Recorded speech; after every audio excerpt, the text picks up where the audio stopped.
Preparation जो है वो स्टार्ट की थी पिछले साल फरवरी से स्टार्ट कर ली थी। हम्म। पीडब्ल्यू से मैंने साकार प्रो बैच हमने लिया था, मतलब विज्ञानशाला जो मैंने अभी एनजीओ बताया उसने स्पॉन्सर किया था और उसी के द्वारा हमें साकार प्रो बैच दिलाया गया था। तो मैंने ओके। वहां से अपनी स्टडी कंटिन्यू की, हाँ आप हाँ। लोगों से ही पढ़ा।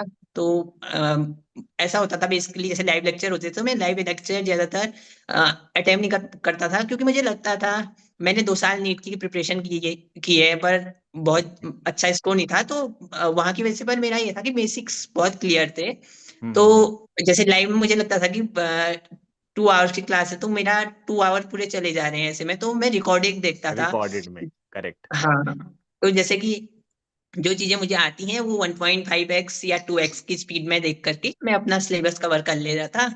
और क्योंकि मेरे पास साकार प्रो बैच था तो मेरे पास खजाना भी था, यहाँ पे खजाना बैचेस जो बिल्कुल। प्रीवियस बैच है।